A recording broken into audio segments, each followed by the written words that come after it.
Hey, this is JD, and welcome to the first edition of Fanboy Versus, the Sparring Edition, where I'll be bringing you my personal reviews of comics that either don't make it on to the primary show or that I'm not there for, which is the case this week, so here we go. For the first edition, I'm going to be talking about Time Masters Vanishing Point Part 6. Now, this has been the six-part run that Dan Jurgens has been on. As you know, Dan Jurgens used to write for Booster Gold and is now doing this series and something else, I think. But so this is supposed to be the search for Batman. Now, as we all know, that ended about 2 months ago. So it seemed like this story was a bit delayed and a bit of an afterthought. It didn't really fit into the primary timeline. So the story opens up with old Booster showing young Rip a look at Vanishing Point, and then we lead back into the story dealing with Professor Zoom, who seems to be interested in the Omega energy that Batman had been building up as he moved forward through time, and there's some discussion of Booster's past as a criminal, which didn't seem to be aware of as far as Green Lantern and Superman, and certainly didn't do anything to improve his image with them. As the comic goes on, just a few major highlights. Leary ends up absorbing the Wave Rider energy and essentially becomes a new Wave Rider, calling herself the Linear Woman.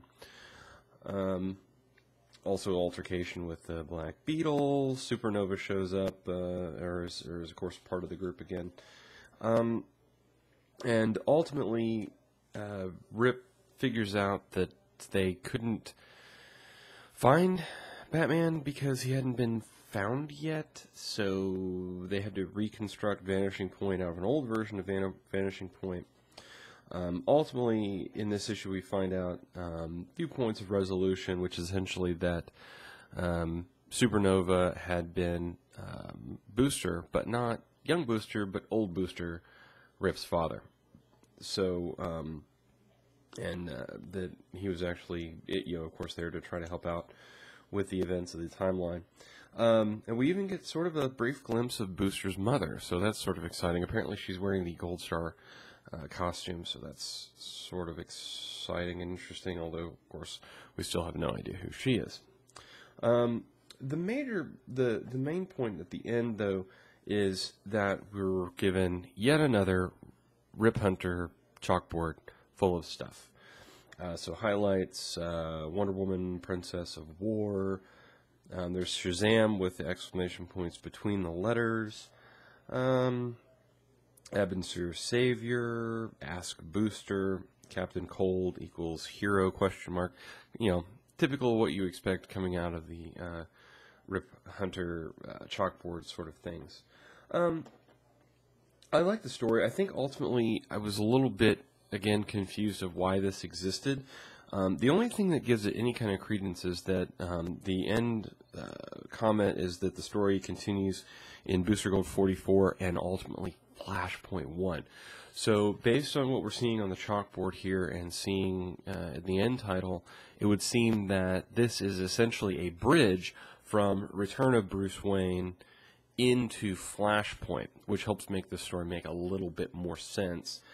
If you think about, again, that explains the inclusion of Professor Zoom.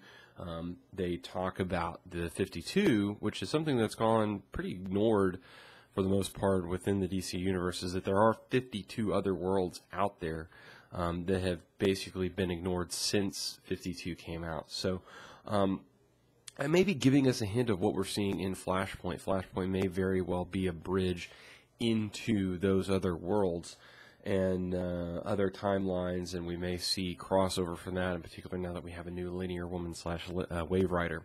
So overall, the story's not bad. I like Dan Jurgens. I like his writing for Booster and for Rip as well. I think he's got a good handle on those characters, and I always enjoy his writing for them. Ultimately, the art, it's utilitarian and basic, and it's not really anything to write home about. As far as the series as a whole, I think reading it all together, it's not bad, but I still sort of question why it exists, and unless some of these elements really start to play into the events of Flashpoint, I'm really going to question why this existed at all, other than to give Juergens something to write. So anyway, there you go. Thanks for joining us for the first edition of Fanboy Versus, the Sparring Edition.